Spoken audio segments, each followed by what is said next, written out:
as twilight paints the ancient sky with hues of lavender and rose. Let us journey back to a time when shadows clung heavy and the breath of pestilence swept across the lands, leaving an indelible mark on the tapestry of human history. This is a tale of resilience, of despair, and of the slow, arduous dawn that followed the darkest night, the era of the Black Death. If this journey into the past, whispered softly, helps you find a moment of peace, perhaps a like and a subscribe would be a kind gesture. Let's get started. In the year of our Lord 1347, the great pestilence known to all as the Black Death first cast its ominous shadow upon the shores of Europe. It arrived, so they said, on Genoese trading ships sailing from the distant Black Sea, docking in the bustling port of Messina, Sicily. A silent, invisible enemy, it disembarked with the silks and spices, carrying with it a wrath unlike any seen before. The rats, scuttling unseen in the holds, were its unwitting carriers, and the fleas that feasted upon them its tiny, deadly emissaries. From Messina it fanned out, an unstoppable wave, first consuming Italy, then France, then Spain, and before long the entirety of England, Scotland, and the Norse lands felt its icy grip. Villages that once teemed with life became eerie monuments to death, their silence broken only by the mournful tolling of bells, or often no bells at all, for even the bell ringers had succumbed. Kings and queens, cloistered within their fortified castles, could not escape its reach. Peasants who toiled in the fields and lived in humble cottages were mown down in staggering numbers. The great houses of nobles, accustomed to privilege and insulated by their wealth, found their lineage decimated. Fear, a cold, unyielding companion, walked hand in hand with the plague. Superstition flourished like weeds in neglected gardens. Some believed it was divine retribution, a punishment from God for the sins of mankind.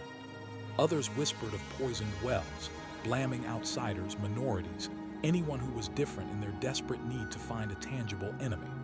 These accusations, born of terror, often led to horrific acts of cruelty, adding another layer of suffering to an already devastated world. Laws, usually the bedrock of society, began to fray at the edges, then unravel entirely. With so many dead, who was left to enforce them? Who was left to judge? Consider the kingdom of Eldoria, a land nestled between rolling hills and a tempestuous sea, ruled by the arrogant King Thuron III.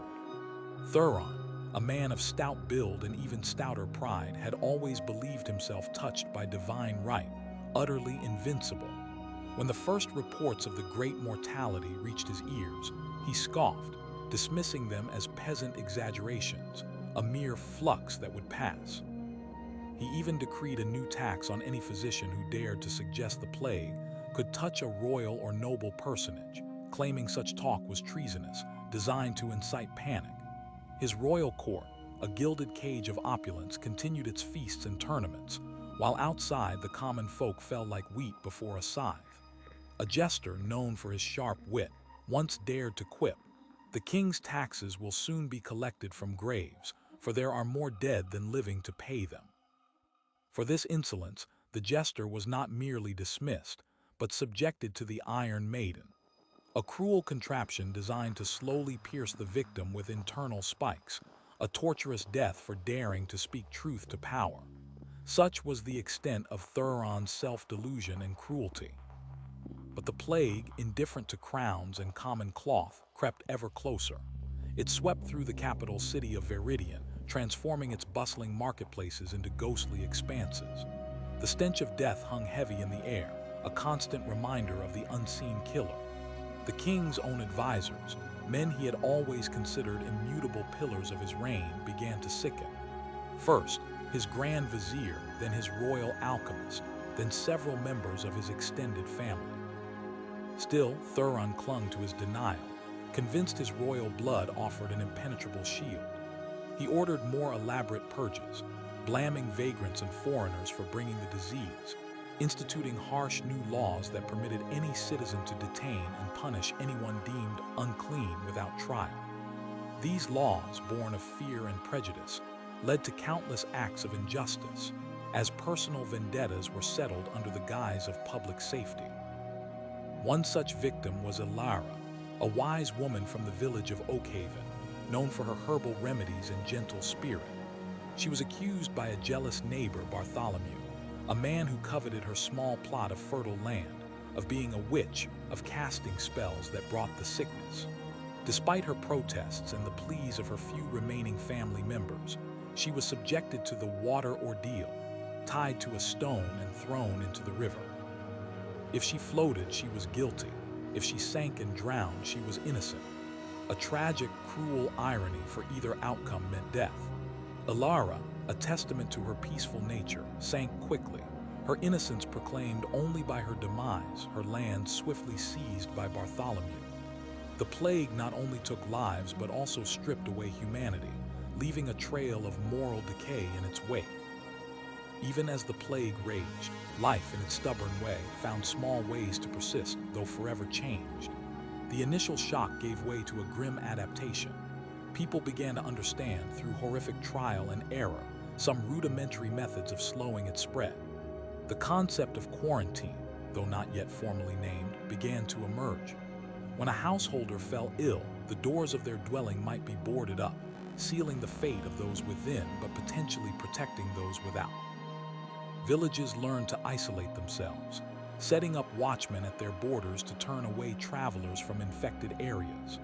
Funerals, once grand affairs, became hasty, somber burials in mass graves, as the sheer volume of dead overwhelmed traditional customs and gravediggers. The very fabric of society was being rewoven, thread by thread, with the harsh realities of survival. King Thuron, however, remained oblivious, lost in his dwindling court. His queen, Elenor, a woman of quiet strength and deep compassion, tried to reason with him, to persuade him to acknowledge the true peril and take action for his people. She spoke of the empty fields, the silent workshops, the pleas of the few surviving priests for mercy and common sense. But Thuron, blinded by his own grandeur, dismissed her counsel as womanly hysterics. He became increasingly paranoid, trusting fewer and fewer people, convinced that plots were brewing against him. He even had his own food tasters executed after a minor stomach ailment, believing he was being poisoned. The downfall of an arrogant ruler, it seemed, was often paved with their own unyielding pride and fear. Then inevitably the plague breached the walls of the royal chambers. It started subtly, a persistent cough among the royal guards, then a fever in one of the kitchen staff. King Thuron, witnessing the swift decline of his last loyal servants, finally felt a tremor of fear, a cold hand clutching at his heart. But it was too late. One morning, his youngest son, Prince Alaric, a bright and boisterous boy of 7, awoke with the telltale black buboes in his armpits and groin. A cry of despair echoed through the palace, not from the child, but from Queen Elenor, who had fiercely protected him.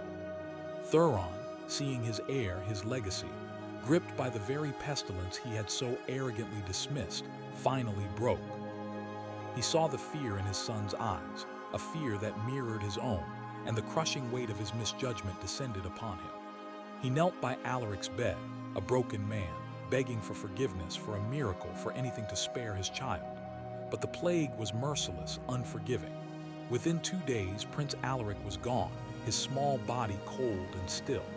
The death of his son was the final, devastating blow to King Thuron's hubris. He fell into a deep despair, wandering the empty halls of his once vibrant palace, seeing ghosts in every shadow, hearing the silent accusations of his dead subjects in every gust of wind. His power, once absolute, now felt utterly meaningless in the face of such indiscriminate death. The Black Death did not end abruptly, like a storm suddenly clearing. Instead, its fury began to wane, slowly, painstakingly, over several years. The worst of it seemed to pass by 1351 in most parts of Europe, though it would reappear in localized outbreaks for centuries to come, each time a horrifying echo of the initial cataclysm. But the first, devastating wave had spent much of its force. One theory suggests that the bacteria, Yersinia pestis, which caused the plague, may have evolved to become less virulent over time, or perhaps the population that remained had developed some form of natural resistance. More practically, the sheer scale of death meant there were fewer susceptible hosts for the fleas and rats to infect, creating natural breaks in the chain of transmission. The world that emerged from the shadow of the Black Death was vastly different from the one that had existed before. In Eldoria, King Thuron, utterly humbled, became a recluse, a shadow of his former self. Queen Elenor, however, rose to the challenge. With her husband lost in his grief and guilt, she stepped forward, assuming the mantle of leadership. She abolished the cruel, unjust laws her husband had enacted, released those wrongly imprisoned, and began the arduous task of rebuilding. She understood that the true strength of a kingdom lay not in the arrogance of its ruler, but in the well-being and hope of its people. She ordered the planting of new fields, the reopening of workshops, and established communal care for the countless orphans left in the plague's wake. Her compassion and wisdom, once overlooked, became the guiding light for a shattered nation. The economic and social landscape was utterly transformed. With so many laborers gone, the value of those who remained skyrocketed. Peasants, who had once been tied to the land in near servitude, suddenly found themselves in a position of power. They could demand better wages, better conditions, or simply move to another estate that offered more. This shift fundamentally altered the feudal system, weakening the power of the landed nobility and giving more agency to the common folk. Serfdom, the age-old practice of binding peasants to the land, began its long, slow decline.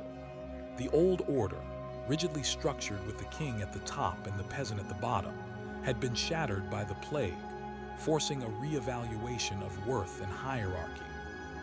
New ideas, once suppressed, began to flourish. The authority of the church, which had promised divine protection yet seemed powerless against the plague, was questioned by many. People began to seek answers beyond rigid dogma, leading to a blossoming of individual thought and eventually contributing to the intellectual ferment that would pave the way for the Renaissance. The emphasis shifted from the purely spiritual to a greater appreciation for life on earth, for art, for knowledge, for the human experience itself. The plague, in its terrible indiscriminacy, had leveled society in a way no rebellion ever could, creating a vacuum that new thoughts and structures rushed to fill. Architecturally, cities that had been depopulated saw grand new projects arise, often with wider streets and better sanitation, though the link between hygiene and disease was still poorly understood. There was a renewed focus on civic duty and community, as people understood, perhaps for the first time on such a grand scale, their shared vulnerability and the necessity of mutual support. Trade routes, once vibrant arteries of commerce, had to be painstakingly re-established, and with fewer people, there was a greater demand for goods and services from those who could provide them. Innovation, born of necessity, spurred new methods in agriculture and manufacturing. The end of the Black Death was not a triumph, but a slow, weary sigh of relief. It left behind a vastly changed world, scarred but resilient. King Thuron, though he lived for many more years, never truly recovered from his grief and regret. He remained largely in seclusion, leaving Queen Elenor to rule in all but name. Her reign, marked by compassion and a deep understanding of her people's suffering, became a beacon of hope for Eldoria. She learned the bitter lesson that true power lies not in tyranny or denial, but in humility and service. The kingdom, slowly, painstakingly, began to heal piece by agonizing piece. The moral of this harrowing tale, whispered through the centuries, is a powerful one. It speaks of the destructive folly of arrogance, particularly when faced with a crisis that demands humility and collective action. King Thuron's downfall wasn't just the plague taking his son, but the complete unraveling of his authority and self-worth due to his pride and cruel indifference. It also highlights the insidious nature of fear and prejudice, which, in times of panic, can lead to unspeakable injustices against the innocent. The story of the Black Death ending is not just about a disease receding, but about humanity's forced reckoning with its own mortality, its social structures, and its capacity for both cruelty and profound resilience. It reminds us that even in the face of overwhelming darkness, the human spirit, guided by compassion and common sense, can find a path towards healing and transformation. And so, the long, slow rebuilding began, a testament to the enduring, albeit fragile hope that follows even the deepest despair. The memory of the plague remained, a cautionary whisper carried on the wind, a reminder of the fragility of life and the strength found in unity and empathy, lessons learned through unimaginable suffering, etched into the very soul of the surviving world. The whisper of the wind through the newly greening fields of Eldoria carried with it not just the scent of rebirth, but also the lingering ghosts of those who had been lost. Queen Alina, now a figure of quiet authority, understood that memory was both a burden and a teacher. She initiated a tradition, a solemn procession each year, on the day Prince Alaric had fallen ill, where the names of all known victims from the royal court and capital were read aloud. It was a somber event, yet it served to acknowledge the immense suffering and to ensure that the arrogance that had preceded such loss would not be easily forgotten. The people, witnessing their queen's humility and her genuine sorrow, found a new kind of loyalty, one built not on fear, but on respect and shared experience.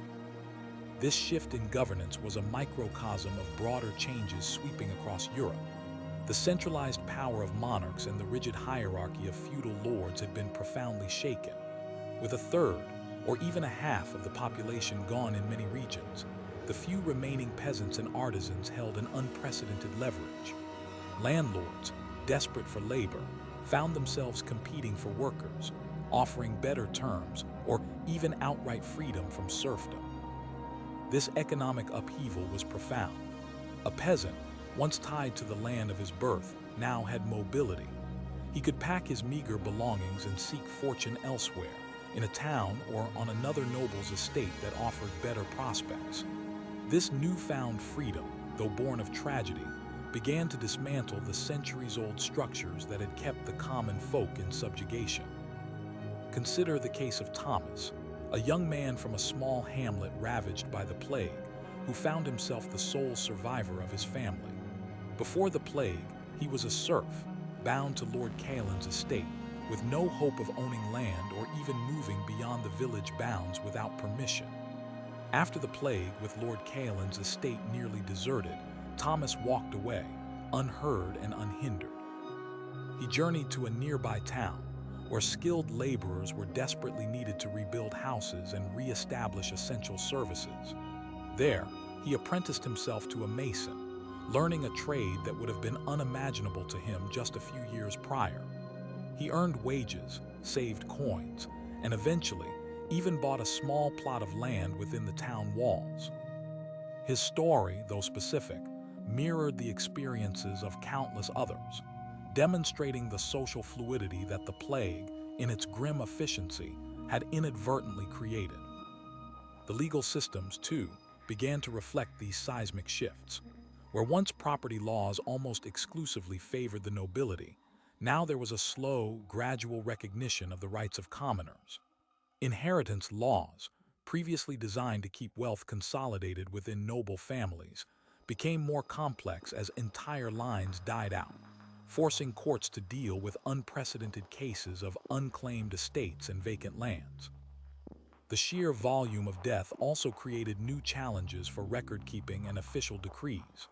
Scribes, once few, became highly sought after, and the importance of written documentation for births, deaths, and property transfers grew, laying groundwork for more sophisticated bureaucratic systems in the centuries to come.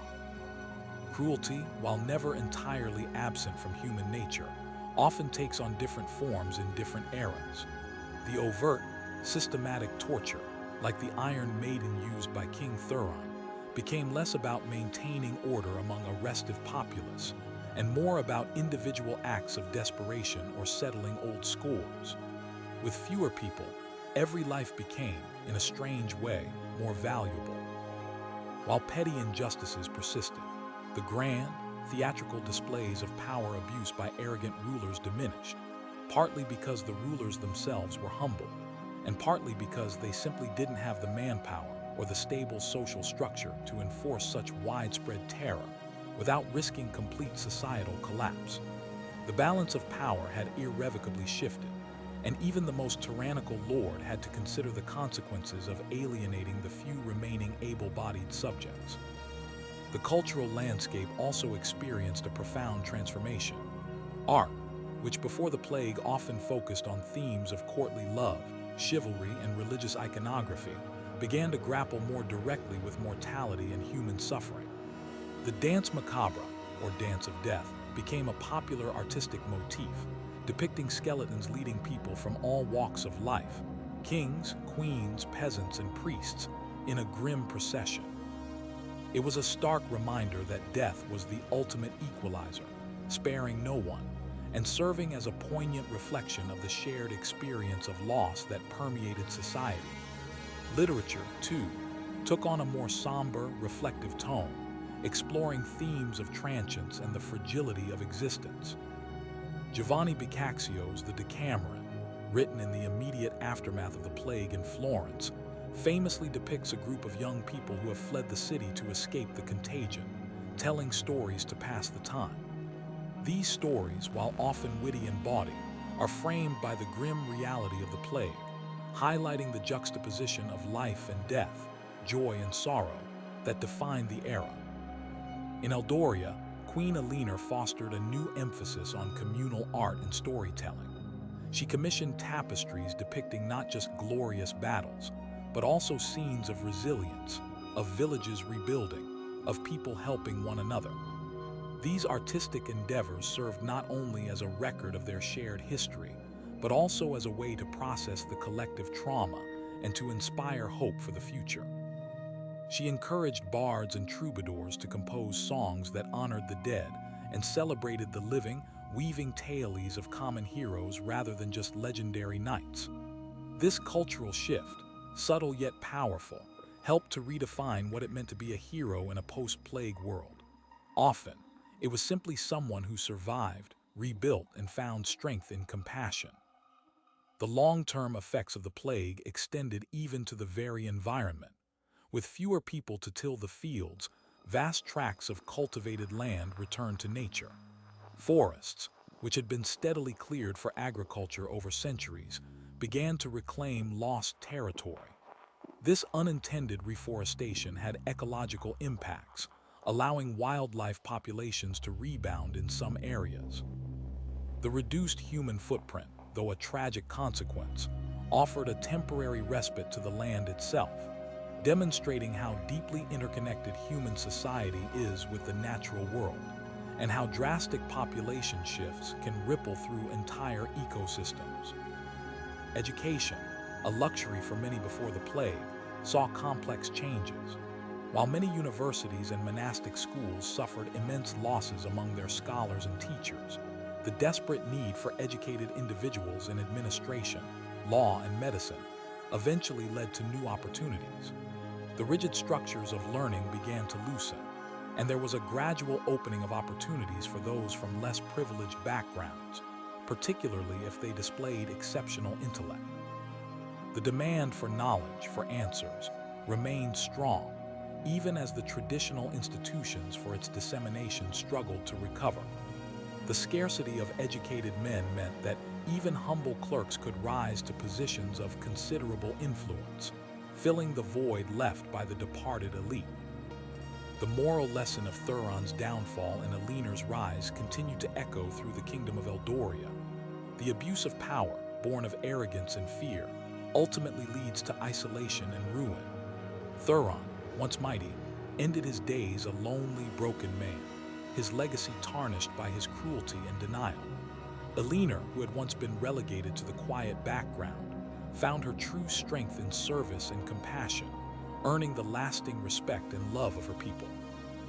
Her reign, though forever marked by the plague's memory, became a period of quiet rebuilding and a testament to the enduring human capacity for growth, even in the face of unimaginable adversity.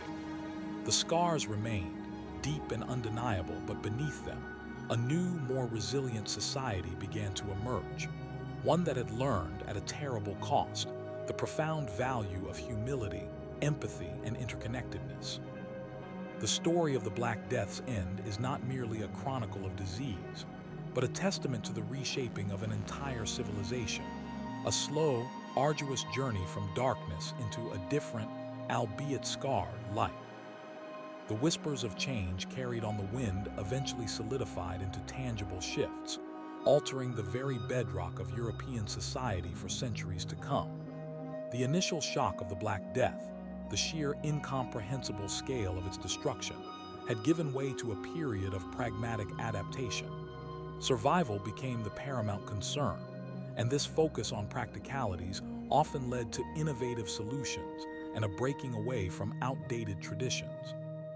The Church, which had held immense spiritual and temporal power before the plague, found its authority subtly eroded.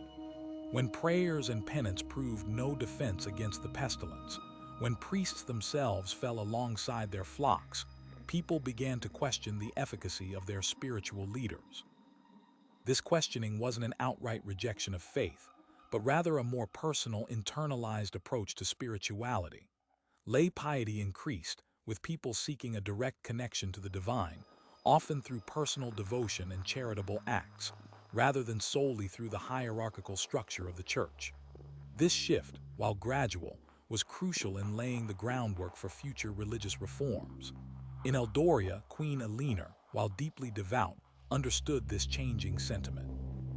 She supported the establishment of small, local hospices run by lay volunteers, providing care and comfort to the sick and orphaned, rather than relying solely on the strained resources of monasteries. Her actions reflected a practical compassion that resonated deeply with the common people. The intellectual landscape also began to transform. With the loss of so many scholars, monks, and teachers, the surviving institutions of learning faced immense challenges. Yet this scarcity also created opportunities. The demand for new perspectives, for practical knowledge, and for explanations beyond purely theological ones grew stronger. Universities, once bastions of scholasticism, slowly began to incorporate more practical subjects. The emphasis on rote learning from ancient texts began to be balanced with a renewed interest in observation and empirical inquiry, which, while still nascent, marked an important departure from previous academic traditions. The very act of surviving such a catastrophic event seemed to ignite a different kind of curiosity in the human mind, a desire to understand the material world with greater precision. One peculiar, yet telling, example of the plague's impact was the emergence of sumptuary laws in the decades following the worst outbreaks. These laws, which had existed before in various forms, were reinvigorated and often expanded. They dictated what clothing, food, and luxuries people of different social classes were permitted to consume or display. For instance, a peasant might be forbidden from wearing silk or eating fine pastries, which were reserved for the nobility. These laws, seemingly trivial, were a direct response to the social upheaval caused by the plague. With peasants earning higher wages and sometimes accumulating wealth, the traditional visual markers of social class became blurred.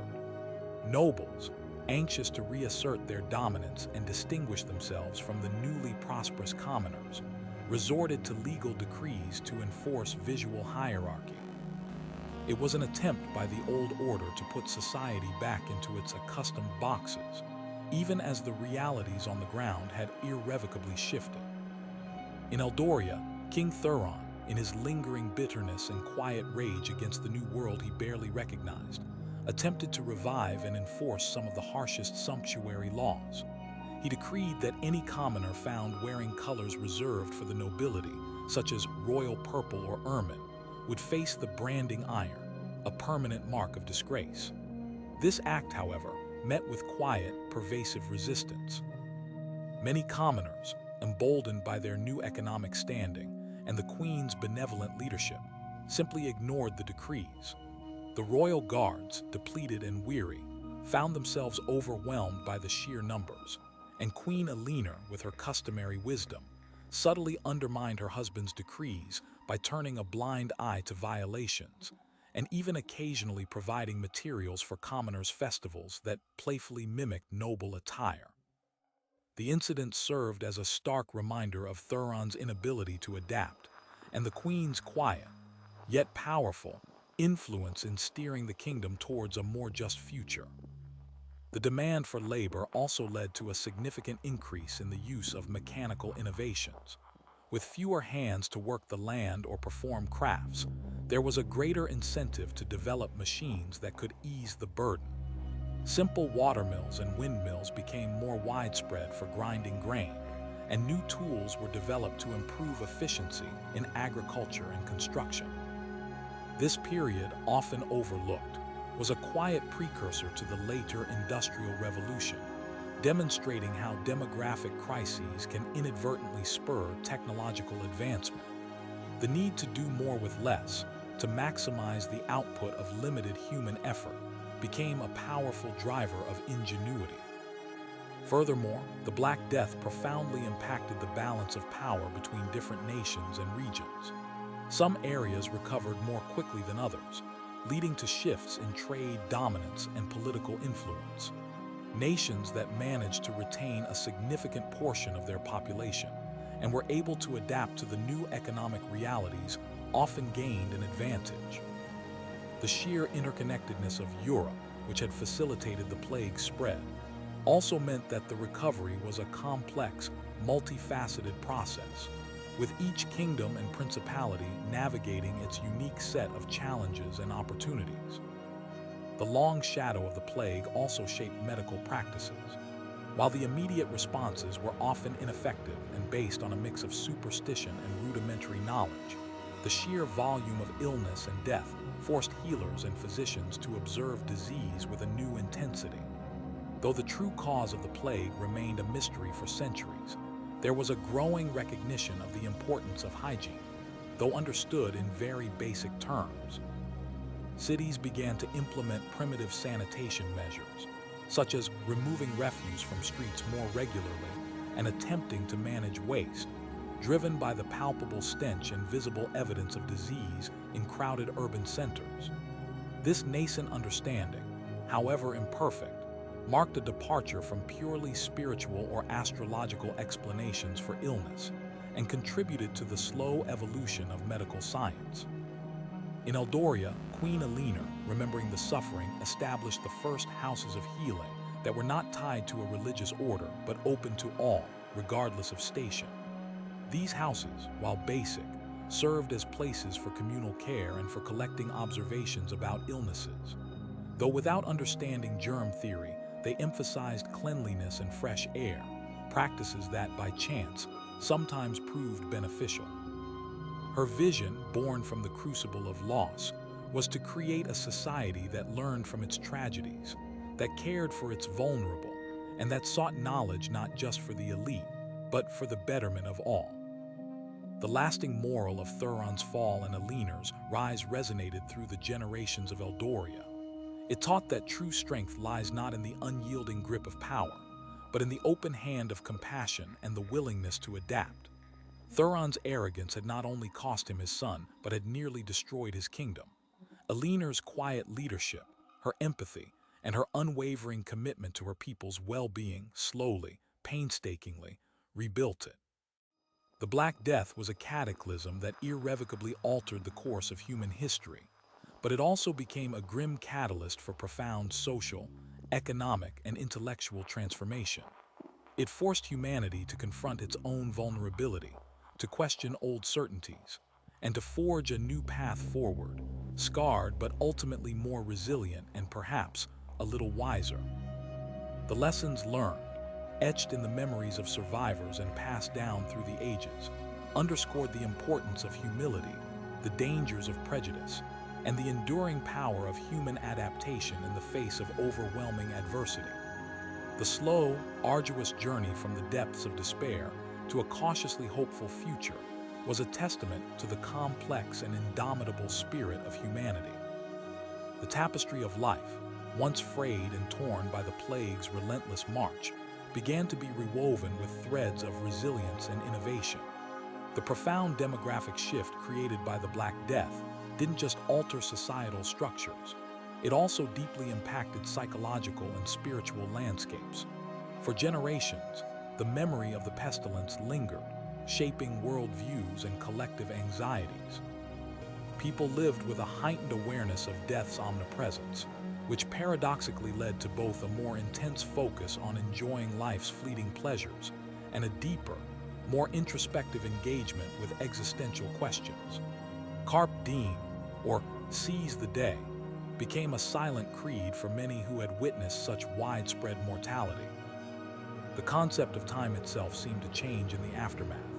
Before the plague, life was often seen as a slow, predictable continuum, especially for those bound by feudal obligations.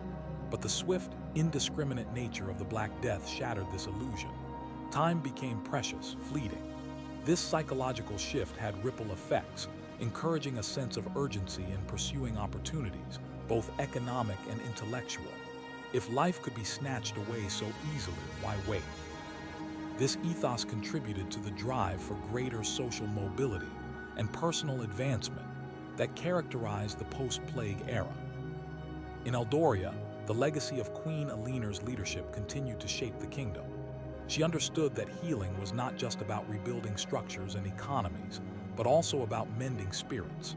She instituted annual festivals, not just of remembrance, but of celebration of life, where music, dance, and storytelling were encouraged. These were not frivolous affairs, but deeply communal events designed to foster joy, connection, and a sense of shared future. Through these gatherings, the collective trauma began to be processed, transforming raw grief into a more enduring sense of community and hope. The practical effects of the plague also extended to the very infrastructure of society. With a diminished workforce, many large-scale construction projects initiated before the plague were halted or abandoned.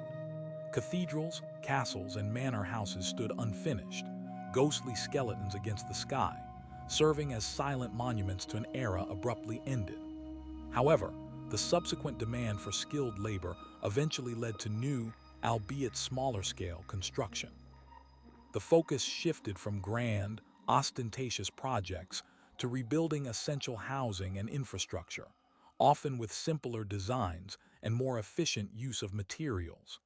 This pragmatism defined much of the post-plague recovery. The concept of national identity, while still nascent in the medieval period, began to solidify in new ways. Faced with a common, external enemy in the form of disease, communities and kingdoms often developed a stronger sense of internal cohesion and shared purpose. While the initial reaction often involved blaming outsiders, the prolonged struggle for survival fostered a sense of collective destiny among those who remained. This shared ordeal, the universal experience of loss and recovery, helped to forge stronger bonds within emerging national identities, gradually replacing purely local or feudal allegiances. The decline of arrogance among rulers, as exemplified by King Thuron's humbling, was a vital moral lesson learned by future generations of monarchs. While absolute power still existed, the catastrophic consequences of ignoring the welfare of the populace, of ruling with unbridled hubris, were starkly demonstrated. The survivors remembered. They remembered the empty fields, the silent villages, the swift fall of the mighty. This collective memory acted as a subtle check on unchecked power, at least for a time. Rulers who emerged after the plague often adopted a more consultative style of governance, or at least paid greater lip service to the welfare of their subjects, understanding that a strong kingdom depended on a healthy and productive populace, not merely a subservient one. Even the animal kingdom was affected. With fewer people to hunt, clear land, and farm, wildlife populations in some regions experienced a resurgence.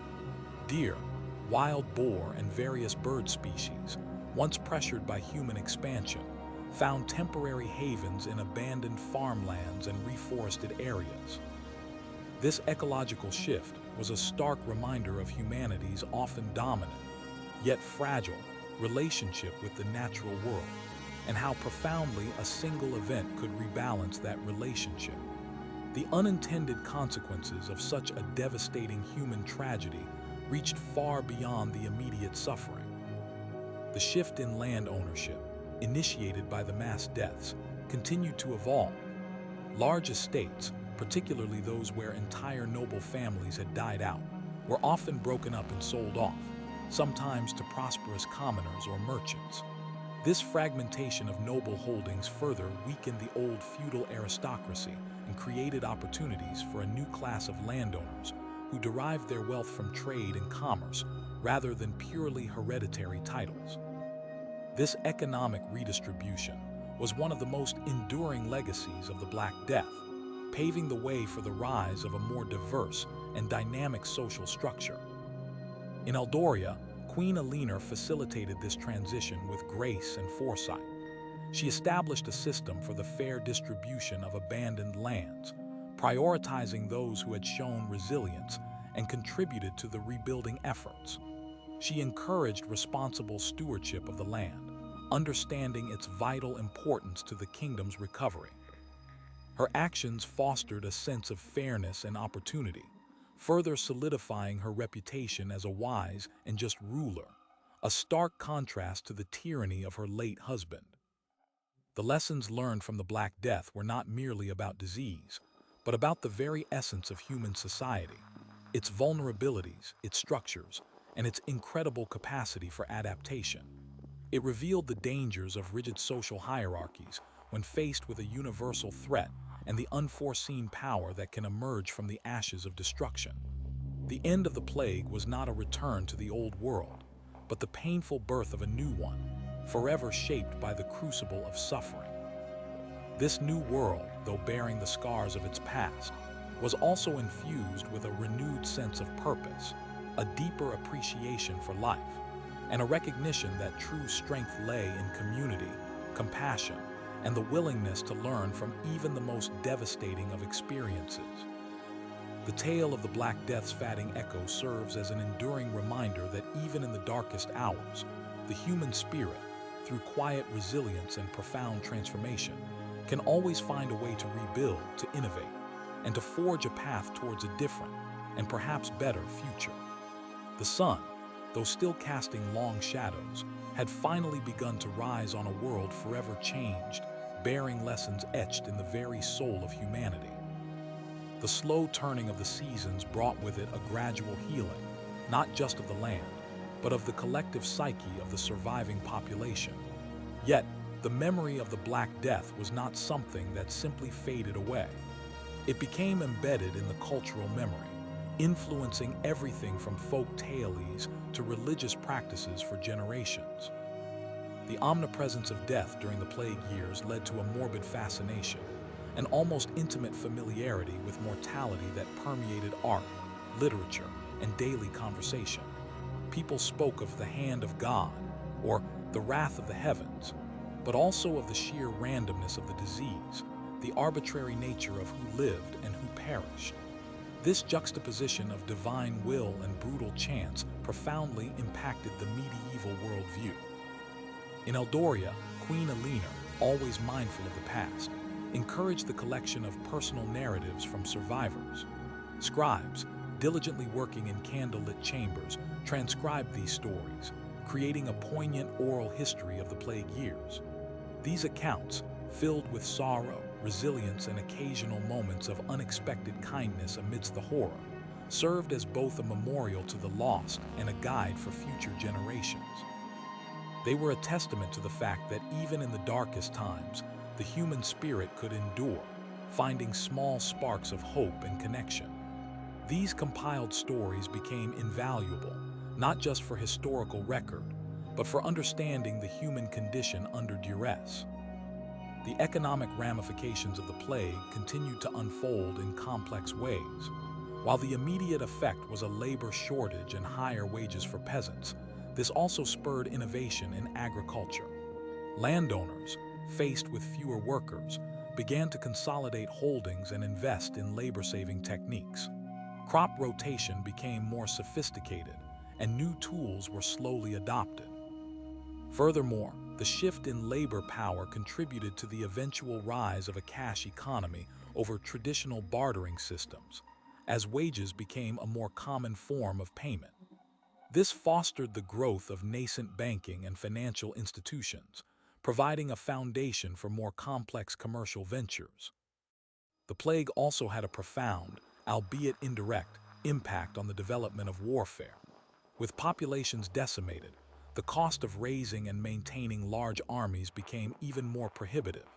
This often led to a greater reliance on professional, paid soldiers, mercenaries, rather than feudal levies, altering the dynamics of medieval warfare.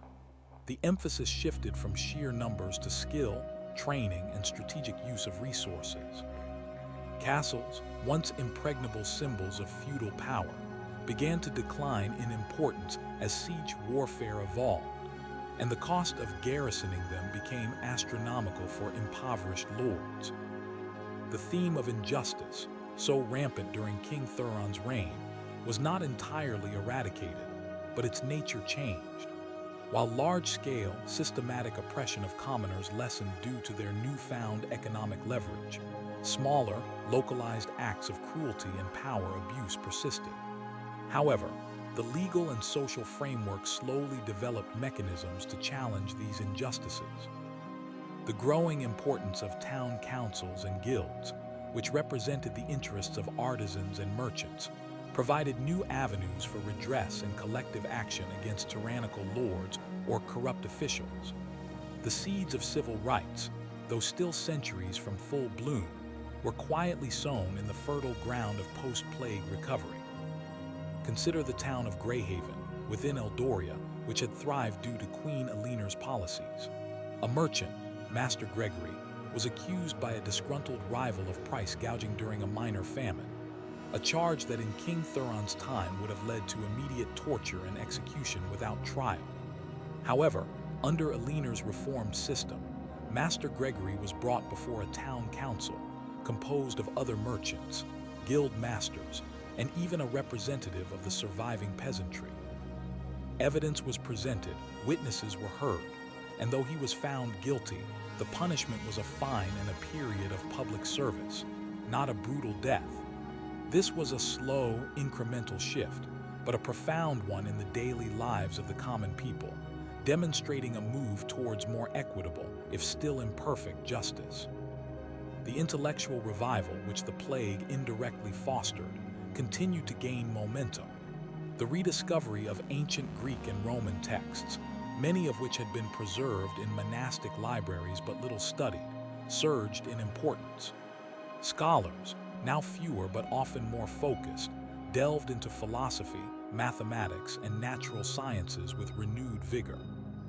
This intellectual curiosity, a direct result of questioning established norms and seeking new answers in a world turned upside down, laid critical groundwork for the Renaissance.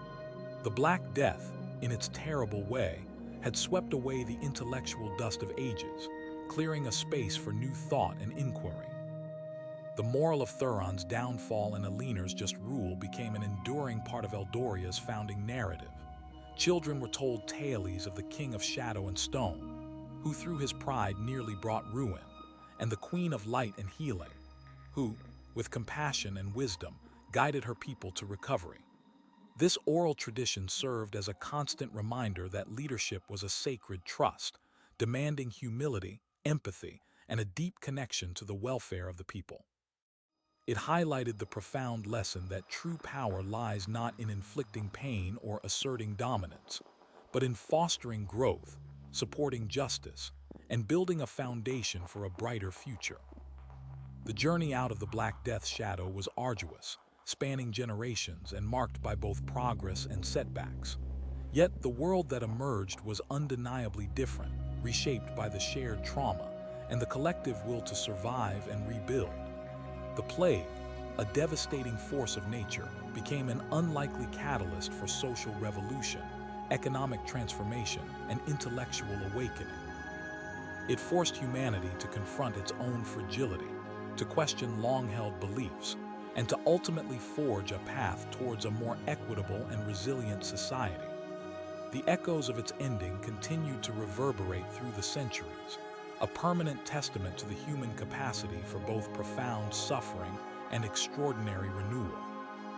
The memory, though painful, served as a perpetual whisper, reminding future generations of the vital importance of compassion, cooperation, and the timeless struggle for justice against the arrogance of power.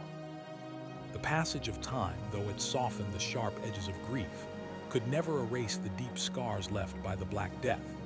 For those who lived through it, and even for their descendants, a pervasive sense of memento mori, remember you must die, became an undercurrent of daily life. This wasn't necessarily a morbid obsession, but rather a quiet acceptance of mortality, a philosophical lens through which life was viewed. It encouraged a focus on the present, a valuing of relationships, and a determination to make the most of one's finite time. This existential shift subtly influenced everything from personal conduct to societal values. In Eldoria, Queen Eleanor, having witnessed the capriciousness of life, sought to establish institutions that would outlast any single ruler and provide enduring support for her people. She founded the Royal Academy of Healing Arts, not just for physicians, but for herbalists, midwives, and anyone dedicated to the care of the sick and vulnerable. It was a groundbreaking institution, breaking down traditional barriers between formal medicine and folk wisdom, all in the service of public health. This emphasis on collective well-being, born from the plague's devastating lessons, became a hallmark of Eldorian governance for generations. Her vision was not just for recovery, but for prevention and preparedness, understanding that future calamities, though perhaps different, would always loom. The concept of public health, almost non-existent before the plague, began to take rudimentary shape. While the precise mechanisms of disease were unknown, the observational links between filth, crowded conditions, and sickness became undeniable. Cities slowly started to implement basic measures like waste disposal regulations, rudimentary sewage systems, and even ordinances regarding the proper burial of the dead. These were incremental changes, often resisted by those who clung to old ways, but they marked the very first steps towards a societal understanding of collective responsibility for health and sanitation. The plague also indirectly contributed to the standardization of language and the rise of vernacular literature. With so many monastic scribes and Latin-speaking scholars gone, there was a greater demand for texts written in the common languages of the people. This facilitated the growth of national literatures, paving the way for authors like Chaucer in England or Dante in Italy, who chose to write in the language of the everyday rather than exclusively in Latin. This shift democratized knowledge and storytelling, making it accessible to a wider audience and further strengthening nascent national identities. The shift in religious thought, touched upon earlier, continued to deepen. While the Church remained a powerful institution, its monolithic authority was undeniably challenged. New religious movements and calls for reform gained traction, fueled by the feeling that the established clergy had failed to protect their flocks during the plague.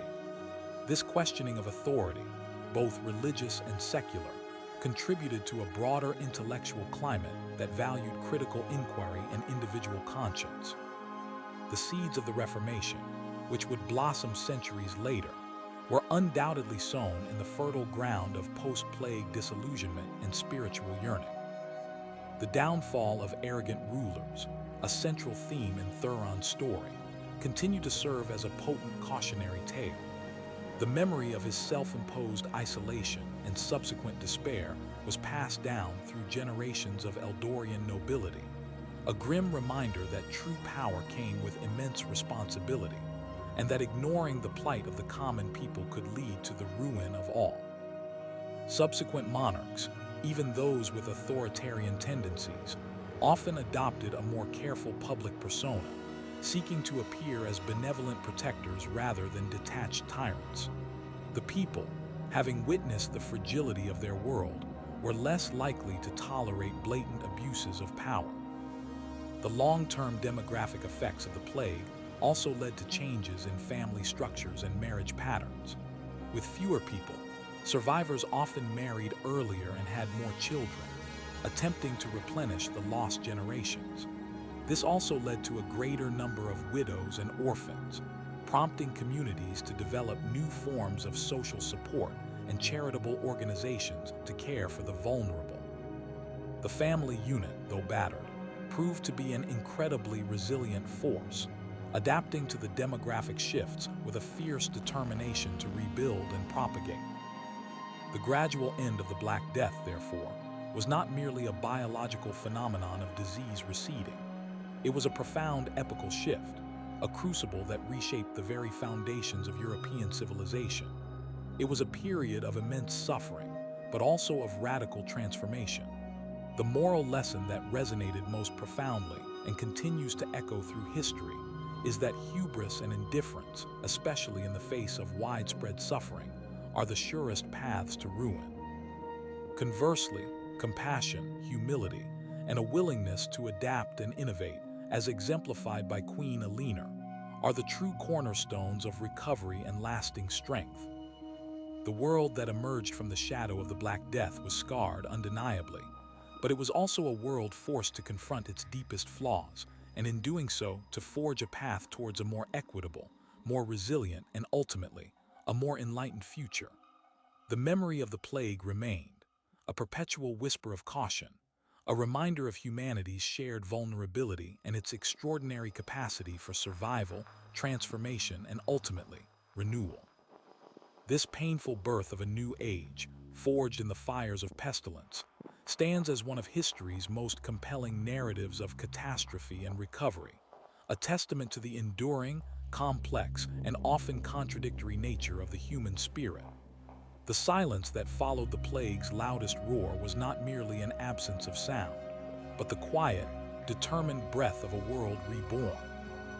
The passage of centuries would bring new challenges and new triumphs, but the indelible mark of the Black Death remained a foundational element in the collective memory of Europe. Its lessons, often learned through profound pain and loss, seeped into the consciousness of generations, influencing societal development in ways both subtle and overt. Even as the immediate terror subsided and the population slowly began to recover, the psychological landscape of the continent was irrevocably altered. A deeper appreciation for the fragility of life, coupled with a renewed drive for innovation and social mobility, became defining characteristics of the post-plague era. In Eldoria, the legacy of Queen Eleanor's wise and compassionate rule continued to serve as a guiding star. Her emphasis on public welfare, on justice for all, and on learning from past mistakes became enshrined in the kingdom's constitution, known as the Eleanoran Edicts. These edicts, born from the crucible of the plague, included provisions for communal care in times of illness, fair wages for laborers, and a system of justice that aimed to prevent the kind of arbitrary cruelty that had characterized King Thuron's reign. They represented a conscious effort to build a society that would not only survive future calamities, but emerge stronger and more just.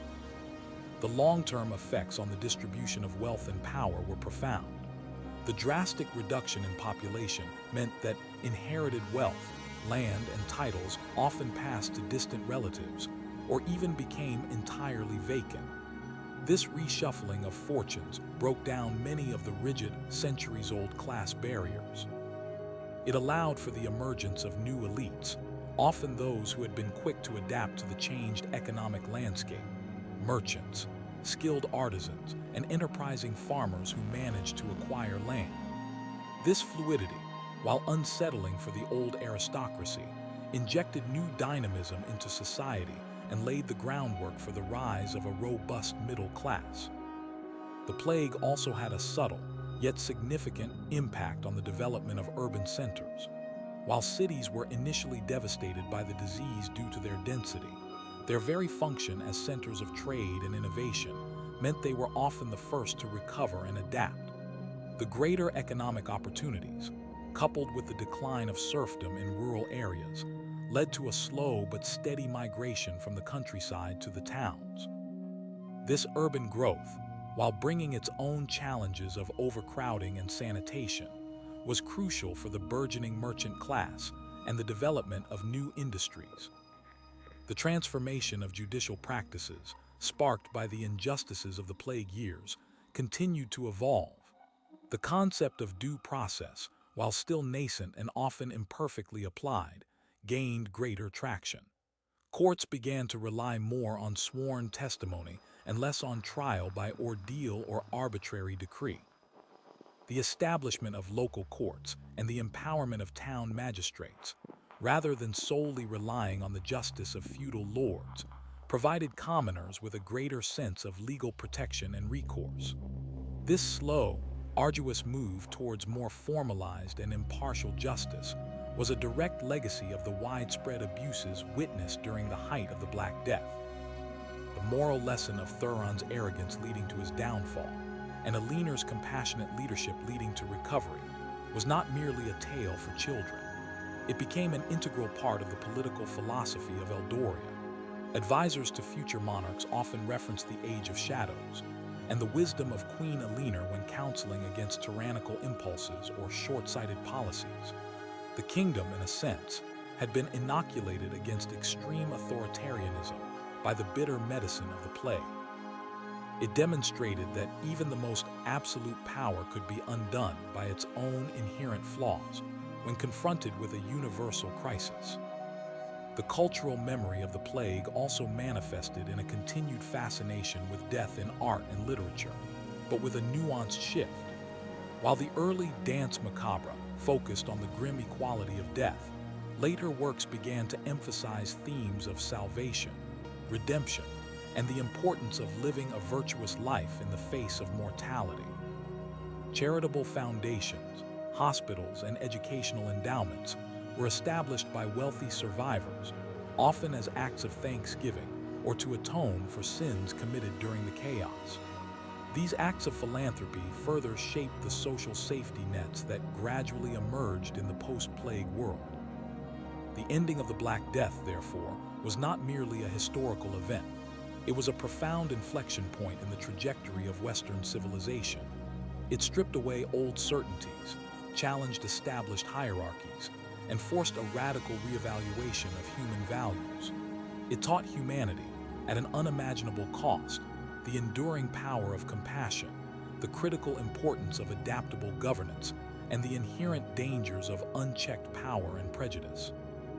The world that emerged was not utopian, far from it, but it was a world forever changed, a testament to the resilience of the human spirit in the face of overwhelming adversity.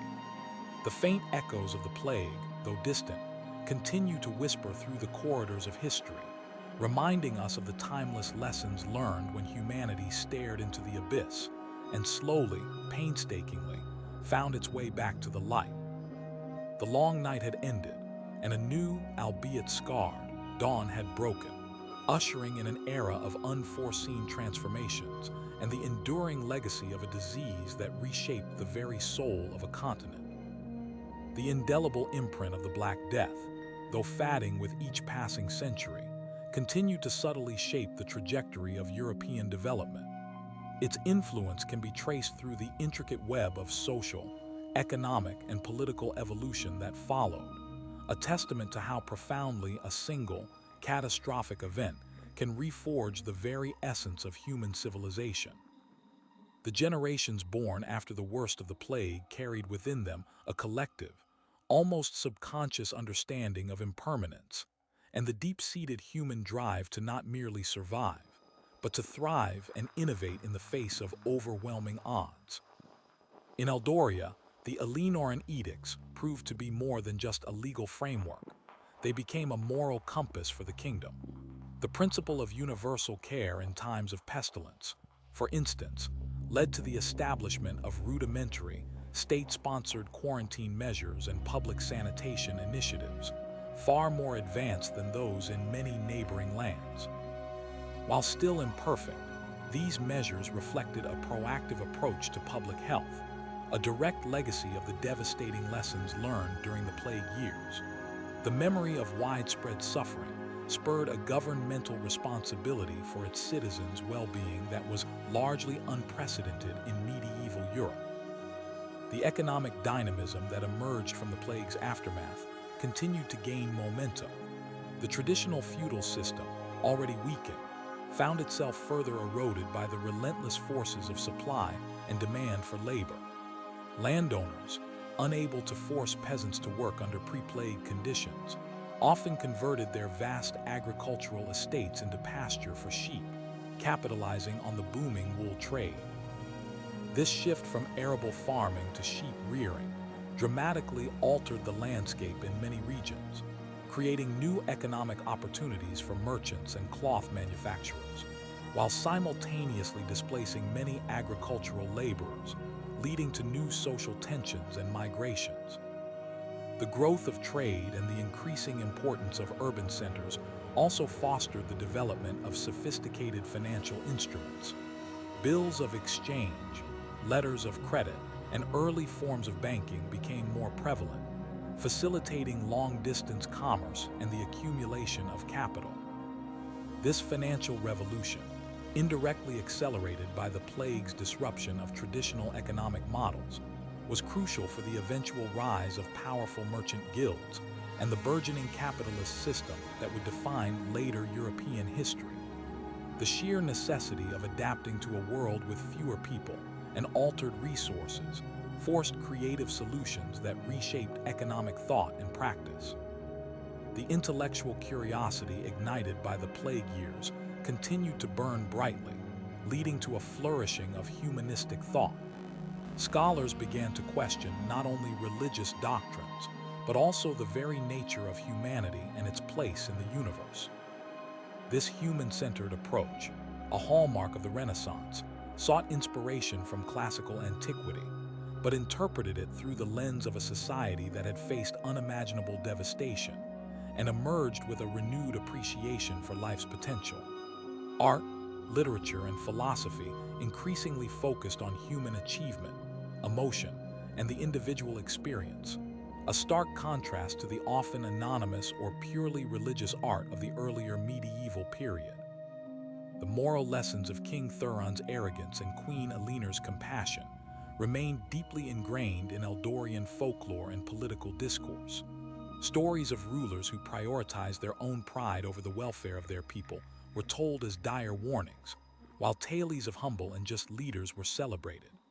This embedded moral framework served as a powerful, albeit informal, check on absolute power, reminding successive generations of the catastrophic consequences of indifference and tyranny. The memory of the Black Death, therefore, acted as a constant, silent advisor to the throne, advocating for empathy and responsible governance. Even scientific inquiry, though still rudimentary, saw a shift. The plague, in its brutal reality, forced observers to categorize and document symptoms, to note patterns of transmission, and to consider the physical body with greater scrutiny. While germ theory was still centuries away, this empirical approach, born of desperate necessity, was a vital step towards the scientific revolution. Anatomy, in particular, gained new prominence, as physicians, albeit cautiously, began to dissect human bodies to understand disease, a practice largely forbidden before the plague.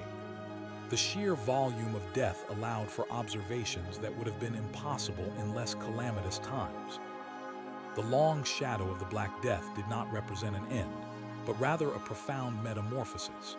It was a catalyst that accelerated changes already stirring within medieval society, shattering old structures and making way for new ones. It taught humanity that even the most deeply entrenched systems could be swept away, and that resilience, adaptability, and a collective commitment to welfare were essential for survival and progress. The world that slowly, painstakingly, emerged from the plague's darkness was irrevocably transformed. A world that had confronted its ultimate vulnerability, and in doing so, found new sources of strength, innovation, and a renewed sense of purpose. The echoes of its ending continued to whisper through the tapestry of history, a timeless reminder of the power of catastrophe to both destroy and to create anew. forever shaping the human spirit in its enduring journey from despair to hope.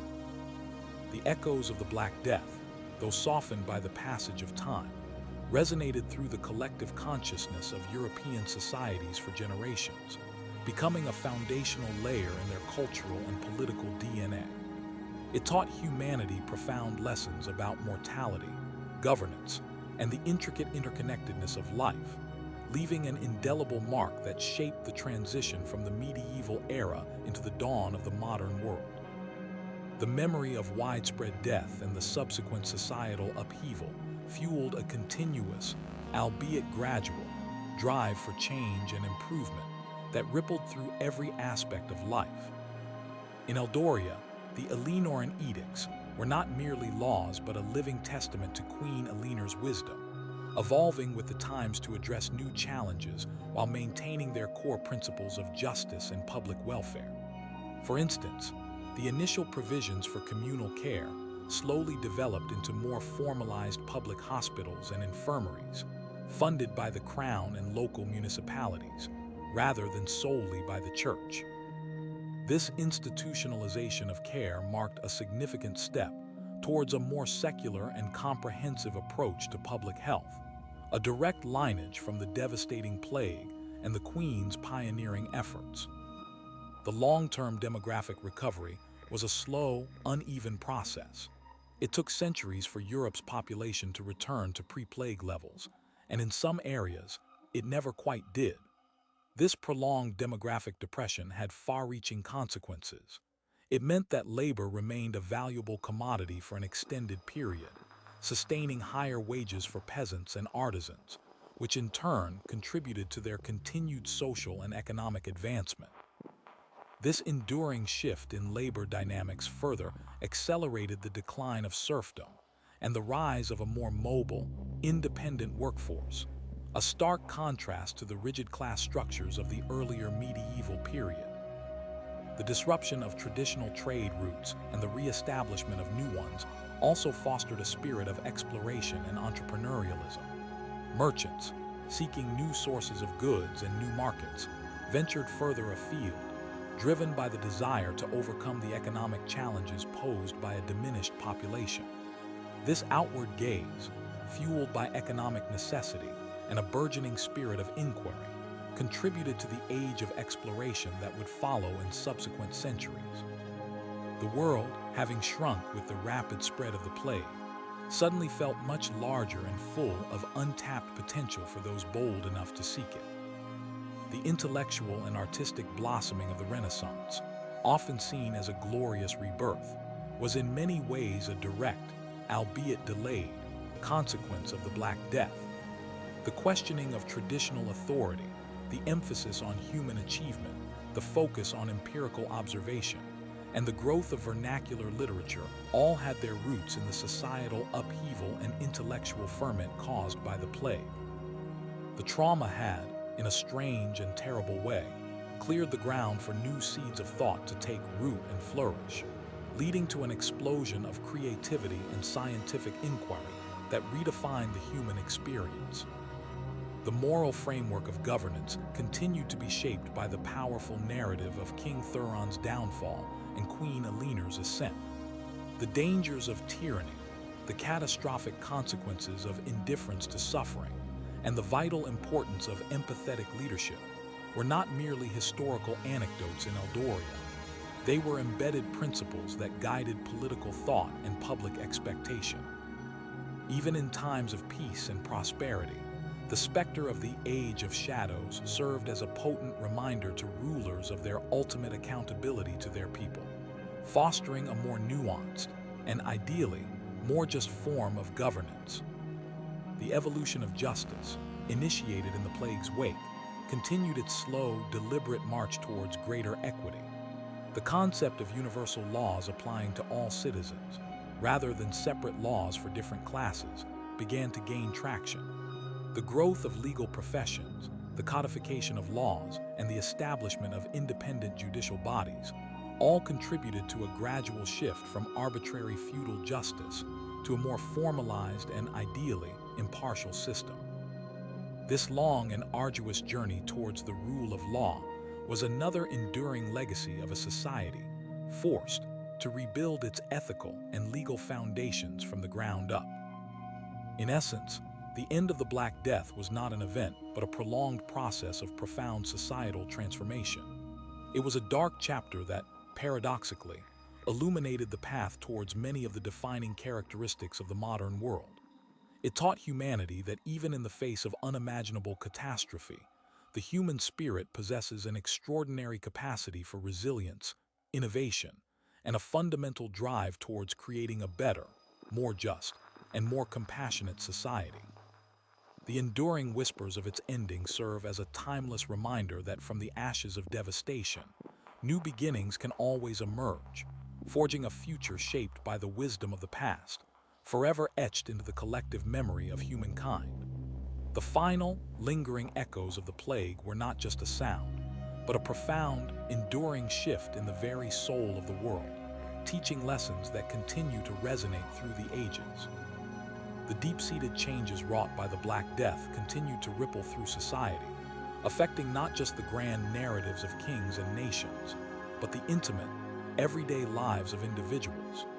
The profound demographic shift meant that family structures were altered, with fewer generations coexisting, and a greater emphasis placed on immediate family members due as many extended lines had been entirely wiped out. This led to a strengthening of nuclear family bonds and, in some cases, greater autonomy for surviving women who inherited property or businesses in the absence of male relatives. The traditional roles and expectations for men and women, while still largely patriarchal, saw subtle flexibilities emerge out of sheer necessity. In Eldoria, Queen Eleanor, acutely aware of the trauma inflicted upon families, instituted orphans' guilds, organizations dedicated to the care, education, and apprenticeship of children who had lost their parents to the plague. These guilds not only provided basic sustenance, but also ensured that orphaned children had a path to becoming productive members of society, preventing a lost generation. This far-sighted initiative, a direct response to the plague's devastation, became a model for other kingdoms seeking to rebuild their own shattered communities, reinforcing the moral lesson that true leadership nurtures and protects its most vulnerable. The transformation of agricultural practices, as previously touched upon, became increasingly sophisticated. The conversion of arable land to pasture, particularly for sheep, had a domino effect, stimulating the growth of the textile industry. Regions with abundant wool production saw the rise of specialized weaving centers, employing skilled artisans and fostering international trade in finished cloth. This economic diversification created new opportunities for wealth generation beyond traditional farming and land ownership, further empowering merchants and craftsmen and weakening the old feudal aristocracy's monopoly on economic power. The intellectual curiosity ignited by the plague also extended to a renewed interest in mapping and geography. The disruption of old trade routes and the search for new ones, coupled with a general spirit of inquiry, spurred explorers and cartographers to create more accurate maps of the known world and to venture into uncharted territories. This thirst for knowledge about the physical world was a direct precursor to the age of exploration, driven by a desire to understand and harness the world's resources in a post-plague environment where every resource and every living person felt more precious. The moral narrative of Thuron's downfall and Eleanor's just rule was not just confined to Eldoria. It spread through bards and travelers, becoming a cautionary fable recounted in taverns and courts across the land. It underscored the universal truth that arrogance and cruelty breed ruin, while empathy and wisdom foster prosperity and peace. This powerful, easily understood lesson resonated with people from all walks of life, contributing to a broader cultural shift towards valuing accountable leadership and communal well-being over unchecked power. The long-term impact on warfare continued to evolve as well. The rise of gunpowder technology, which coincided with the post-plague era, further revolutionized military tactics, making feudal castles and armored knights increasingly obsolete. The cost of maintaining new armies equipped with cannons and firearms was immense, further centralizing power in the hands of monarchs who could afford such expenditures, and reducing the independent military might of individual feudal lords. This shift in military technology, though not directly caused by the plague, was significantly influenced by the changed economic and demographic realities of the time. Ultimately, the end of the Black Death was not a definitive moment of triumph, but a long, arduous journey of adaptation and rebirth. It was a crucible that tested the very limits of human endurance and resilience. It forced societies to dismantle outdated structures, challenge long-held beliefs, and innovate in ways that would have been unimaginable before the catastrophe. The world that emerged was scarred, yes, but also fundamentally reshaped. A world where the value of labor was recognized, where justice gained a stronger foothold, where intellectual curiosity flourished, and where the moral imperative of compassionate leadership became irrevocably clear. The whispers of its ending resonate even today, a timeless reminder that from the deepest despair can spring the most profound transformations. It is a testament to the enduring human spirit, its capacity to mourn, to rebuild, and to learn, ensuring that the lessons of the past, however painful, continue to guide the path towards a more just and resilient future. The story of the Black Death's slow retreat is not just a chapter in history. It is a fundamental narrative of humanity's unending journey through darkness and into the light, forever changed, forever wiser.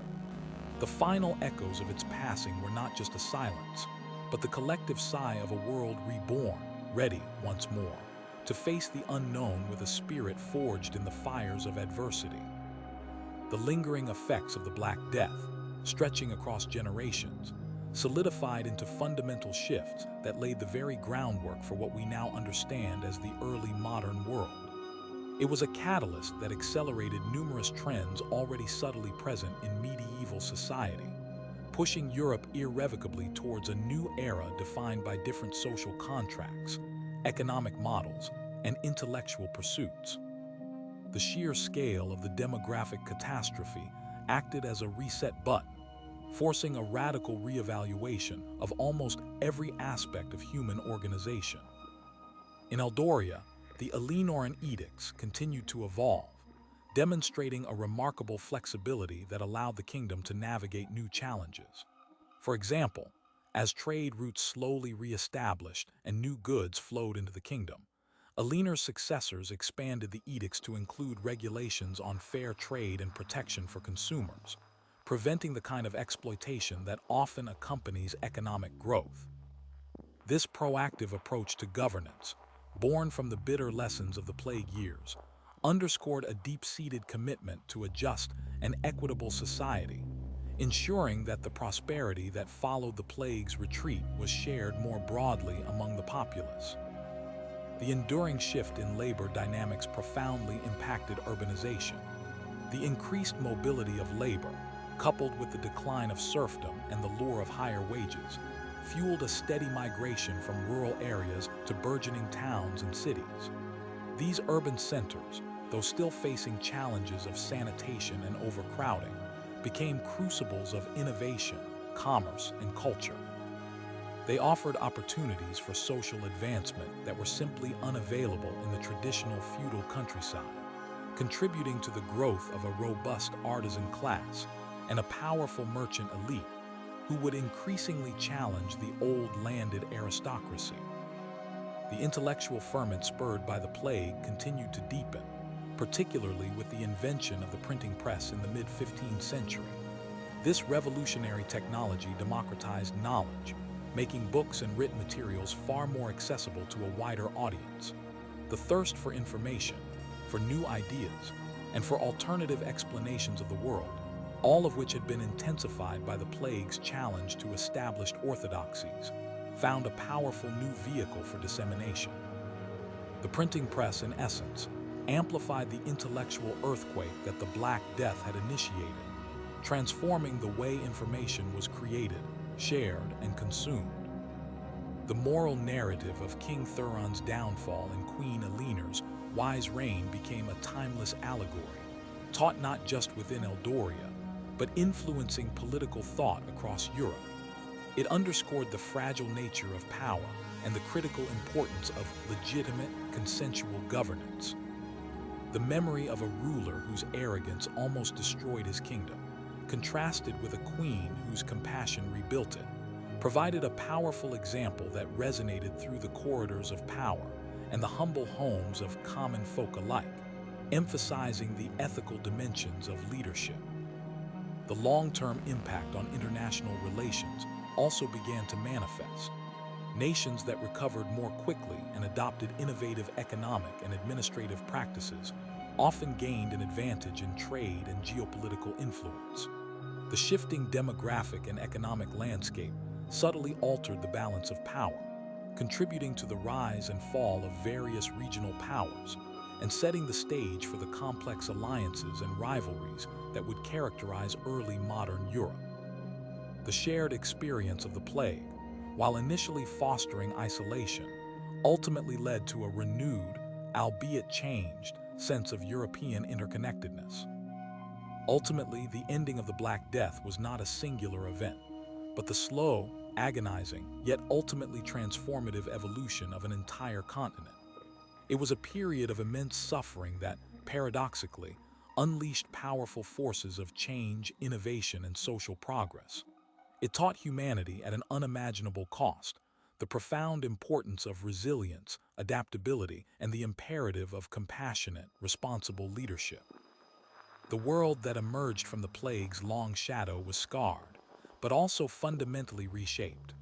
A world where old certainties had crumbled, making way for new ideas, new social structures, and a new, more dynamic future. The whispers of its passing continue to echo through history, a timeless reminder that even from the depths of devastation, humanity possesses an extraordinary capacity to rebuild, to learn, and to forge a brighter, more just, and more humane path forward, forever marked by the enduring lessons of a catastrophe that redefined civilization. The silent, profound transformation it wrought ensured that the world would never be the same, forever carrying the indelible imprint of the darkest hours that ultimately illuminated the path